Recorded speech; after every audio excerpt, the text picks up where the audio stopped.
नमस्कार, उत्तराखंड समाचार में आपका स्वागत है। मैं देवेंद्र प्रसाद। सबसे पहले मुख्य समाचार। पूर्व राष्ट्रपति प्रणब मुखर्जी का दिल्ली के आरबी अस्पताल में निधन। कोरोना पॉजिटिव होने के साथ फेफड़ों के संक्रमण से जूझ रहे थे। राष्ट्रपति रामनाथ कोविंद ने कहा, उनका निधन राजनीति के एक युग की समाप्ति।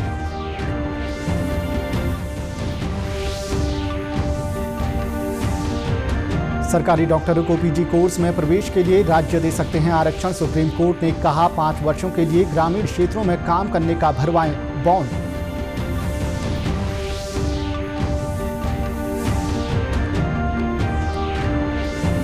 उत्तराखंड में पर्यटकों से जुड़े मार्गों पर खोले जाएंगे ऑर्गेनिक उत्पादों से जुड़े आउटलेट। कृषि मंत्री सुबोध उनियाल ने कहा, ऑर्गेनिक खेती के लिए किसानों को दी जा रही है मदद।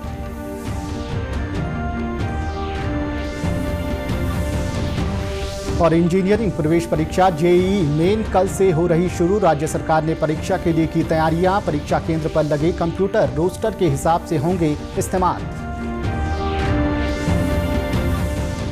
अब खबरें विस्तार से। पूर्व राष्ट्रपति प्रणब मुखर्जी का आज दिल्ली के आर्मी अस्पताल में निधन हो गया। वे कोरोना पॉजिटिव थे और फेफड़े से जुड़े संक्रमण से जूझ रहे थे। कुछ दिनों से दिल्ली के आर्मी अस्पताल में उन्हें भर्ती कराया गया था, जहां डॉक्टरों की एक टीम उनकी देखरेख कर रही थी। प्रणब मुखर्जी के बेटे अभिजीत मुखर्जी ने ट्वीट के जरिए उनके निधन की पुष्टि की।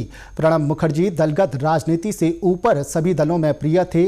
वर्ष 2012 से 2017 तक वो राष्ट्रपति पद पर रहे। उन्हें भारत रत्न से भी सम्मानित किया गया। राष्ट्रपति रामनाथ कोविंद ने ट्वीट कर लिखा कि प्रणब मुखर्जी का जाना राजनीति के एक युग का अंत है। प्रधानमंत्री नरेंद्र मोदी, रक्षा मंत्री राजनाथ सिंह, अमित शाह समेत कई नेताओं ने उनके निधन पर दुख जताया है। डीआरडीओ राज्य के युवाओं को ट्रेनिंग और रोजगार देने में भी मदद करेगा। डीआरडीओ के चेयरमैन डॉक्टर सतीश रेड्डी ने रविवार को मुख्यमंत्री त्रिवेंद्र सिंह रावत से मुलाकात की। केंद्र सरकार ने रक्षा क्षेत्र में 101 रक्षा उपकरणों के विदेशी आयात पर रोक लगाने का फैसला किया है। ऐसे में उत्तराखंड में रक्षा से जुड़े उद्योगों को बढ़ावा देने पर चर्चा हुई। डीआरडीओ की लैब को उत्तराखंड में उद्योगों से जोड़ने और सीमांत इलाकों में खेती किसानी से जोड़ने पर भी बातचीत हुई। मुख्यमंत्री त्रिवेंद्र सिंह रावत ने बताया कि प्रदेश के युवाओं को डीआरडीओ में प्रशिक्षण देने और इंजीनियरिंग के छात्रों को डीआरडीओ की देहरादून स्थित आईआरडीए समेत अन्य लैब में इंटर्नशिप कराने पर भी सहमति बनी है। डीआरडीओ केवल रक्षा उपकरण नहीं बल्कि खेती पर भी और तमाम तरह के जो वैज्ञानिक उपकरण हैं उस पर भी काम करता है। जो कैसे से रोजगार जनरेट किया जा सकता है, इन सब चीज़ों पर विचार करता है। और उस संबंध में उनसे बातचीत हुई है। जो रेड्डी साहब हैं, उन्होंने कहा कि हमारे जो भी सेंटर उत्तराखंड में हैं उनमें हम यहाँ के जो बच्चे हैं जो पॉलिटेक्निक कर रहे हैं, आईटीआई कर रहे हैं, उनको हम अप्रेंटिसशिप भी करा सकते हैं। सुप्रीम कोर्ट ने राज्यों को मेडिकल काउंसिल ऑफ इंडिया के पीजी पाठ्यक्रमों में इन सर्विस डॉक्टरों को आरक्षण का लाभ देने की अनुमति दे दी है। आज सुप्रीम कोर्ट में हुई एक अहम सुनवाई में 5 जजों की पीठ ने कहा कि मेडिकल काउंसिल ऑफ इंडिया के पास पोस्ट ग्रेजुएट कोर्स में प्रवेश के लिए सरकारी अस्पतालों में नौकरी कर रहे डॉक्टरों को आरक्षण देने की कोई शक्ति नहीं है, लेकिन राज्य को गांव और दूरस्थ इलाकों में नौकरी कर रहे डॉक्टरों को पीजी में आरक्षण देने का अधिकार है। अदालत ने कहा कि राज्य सरकारी डॉक्टरों को आरक्षण देने के लिए नियम बना सकते हैं। साथ ही सुझाव दिया कि ऐसे लाभार्थियों को 5 साल के लिए ग्रामीण, पहाड़ी और आदिवासी क्षेत्रों में सेवा देने के लिए बॉन्ड पर हस्ताक्षर करना चाहिए। राज्य के डॉक्टरों और नर्सों की मांग पर राज्य सरकार ने विचार करने का आश्वासन दिया है। डॉक्टरों और नर्सों ने कोरोना काल में हर महीने 1 दिन की वेतन कटौती का विरोध किया है। डॉक्टरों का कहना है कि मुश्किल समय में ड्यूटी करने पर उन्हें प्रोत्साहन राशि मिलनी चाहिए। इसके साथ ही सरकारी अस्पतालों में प्रशासनिक हस्तक्षेप को लेकर भी डॉक्टरों ने विरोध जताया है। मुख्यमंत्री त्रिवेंद्र सिंह रावत ने आज कहा कि डॉक्टरों की जायज मांगों पर विचार किया जाएगा। चाहे डॉक्टर हों, चाहे इंजीनियर हों या कोई भी कर्मचारी, कोई भी अगर उनकी जेन्युइन कोई बात है तो उसको मानना चाहिए। कृषि मंत्री सुबोध उनियाल ने हल्द्वानी में कृषि उद्यान और पशुपालन विभाग के अधिकारियों के साथ बैठक की। बैठक में उन्होंने बीज खरीद समेत किसानों की अन्य समस्याओं को दूर करने के निर्देश दिए। उन्होंने कहा कि पर्यटन और उद्योग सेक्टर पर कोरोना का असर पड़ा है, लेकिन कृषि उद्यान और पशुपालन से जुड़े क्षेत्र इससे प्रभावित नहीं है। इस क्षेत्र में लोगों को आत्मनिर्भर बनाने के लिए कार्य किया जा रहा है। इसी कड़ी में सेब उत्पादन को बढ़ावा देने के लिए राज्य सरकार लगातार काम कर रही है। सेब के उत्पादन को बढ़ावा देने के लिए आपने देखा कि इस राज्य में कुल 24,000 बॉक्सेज, जो कोरिगेटेड बॉक्सेज 24,000 किसानों को दिए जाते थे। विगत वर्ष हमारी सरकार के द्वारा पहली बार राज्य सेक्टर में प्रावधान करते हुए 1,83,000 बॉक्सेज बांटे थे। मुझे खुशी है कि मेरा जो कमिटमेंट था कि इस साल हम हर एक किसान को बॉक्स पहुंचाएंगे। इस वर्ष हमने 3 लाख कोरिगेटेड बॉक्सेज अपने किसानों को पहुंचाए हैं। और मुझे खुशी ये भी है कि जहां हमारे किसान पहले हिमाचल की पेटियों में अपना सेब बेचते थे, आज हमें सफलता मिली है कि आज हिमाचल के किसान भी उत्तराखंड की पेटियों में अपने सेब को बेचने का काम कर रहे हैं। कृषि मंत्री ने बताया कि ऑर्गेनिक खेती को बढ़ावा देने और राज्य में आने वाले पर्यटकों को यहां के ऑर्गेनिक उत्पादों से जोड़ने के लिए यात्रा मार्गों पर ऑर्गेनिक आउटलेट्स बनाए जाएंगे। हम 1300 आउटलेट्स, 1300, 1000 के साथ 300 और 1300 आउटलेट राज्य के यात्रा मार्गों पर, चाहे वो धार्मिक यात्रा मार्ग हो, चाहे वो वीकेंड टूरिज्म के मार्ग हो, और उसके अलावा जो हमारे 10-20 गांवों का एक कस्बा मार्केट होता है, ऐसे मार्गों पर 1300 आउटलेट्स लगाए। इंजीनियरिंग की प्रवेश परीक्षा जेईई मेन 1 सितंबर से शुरू हो रही है। परीक्षा के लिए जरूरी तैयारियां की जा रही हैं। परीक्षा केंद्रों पर लगे कंप्यूटर सिस्टम को रोस्टर के मुताबिक इस्तेमाल में लाया जाएगा। मुख्यमंत्री त्रिवेंद्र सिंह रावत ने अधिकारियों को निर्देश दिए कि कोरोना को देखते हुए जेईई नीट परीक्षा के लिए जरूरी इंतजाम किए जाएं। इसके लिए सोशल डिस्टेंसिंग का पूरी तरह से पालन किया जाए। हर केंद्र में छात्रों की संख्या सीमित रखने को कहा गया है। मुख्यमंत्री ने जेईई नीट की परीक्षा को छात्रों के हित में बताया। इस संबंध में केंद्रीय शिक्षा मंत्री डॉक्टर रमेश पोखरियाल निशंक ने भी मुख्यमंत्री से बात की। निशंक ने भी केंद्र की तरफ से प्रदेश सरकार को पूरा सहयोग करने का भरोसा दिलाया है। सिखों के पवित्र धाम हेमकुंड साहिब की यात्रा व्यवस्थाओं को लेकर आज चमोली की जिलाधिकारी स्वाति भदौरिया ने बैठक की। हेमकुंड साहिब के कपाट 4 सितंबर को सुबह 10 बजे खोले जाने हैं। यात्रा लगभग 1 महीने और 5 दिनों तक चलेगी। जिलाधिकारी ने कहा कि इस बार यात्रा पर आने वाले सभी श्रद्धालुओं को 72 घंटे पहले कोविड का RT-PCR टेस्ट कराना अनिवार्य होगा। ट्रूनेट और एंटीजन टेस्ट की रिपोर्ट मान्य नहीं होगी। RT-PCR टेस्ट की निगेटिव रिपोर्ट वाले श्रद्धालु ही यात्रा कर सकेंगे। एक दिन में अधिकतम 200 लोगों को ही दर्शन की अनुमति दी जाएगी। इस बार यात्रा मार्ग पर घोड़े खच्चर की व्यवस्था नहीं मिलेगी। इसलिए जिलाधिकारी ने गुरुद्वारा प्रबंधक को बाहर से आने वाले उम्रदराज श्रद्धालुओं को यात्रा पर न आने की सलाह देने को कहा है। यात्रा के दौरान गुरुद्वारों में शारीरिक दूरी, मास्क पहनना और कोविड के सभी नियमों का पालन करना अनिवार्य रहेगा।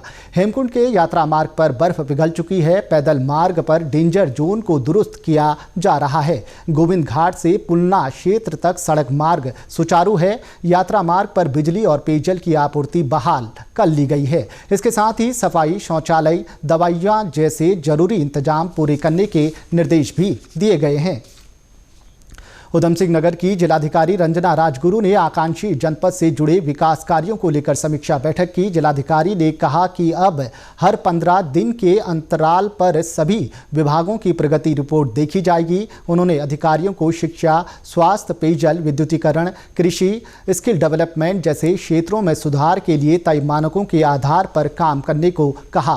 अन्य विभागों की तुलना में स्वास्थ्य विभाग का कार्य मानकों के अनुरूप नहीं मिला।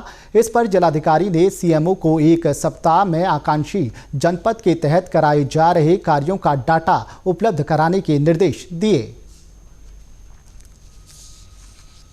हमने काफ़ी अच्छा काम किया है इस फील्ड में। हमने देखा कृषि ने भी ठीक काम किया है। जो सबसे खराब कार्य या कह सकते हैं जो अप टू द मार्क कार्य नहीं था वो हेल्थ डिपार्टमेंट का और WCD का। तो उनको कड़े निर्देश दिए गए हैं कि इसमें वो प्रोग्रेस ले आएँ और अच्छा कार्य करें। क्योंकि हेल्थ और न्यूट्रिशन को लेकर जो काम करने थे विभाग को, उसमें अभी काफ़ी प्रगति धुनी है। जिलाधिकारी ने स्वास्थ्य विभाग को गर्भवती महिलाओं का रजिस्ट्रेशन, टीकाकरण और कुपोषण दूर करने जैसे कार्यक्रमों के बारे में लोगों को जागरूक करने के निर्देश भी दिए।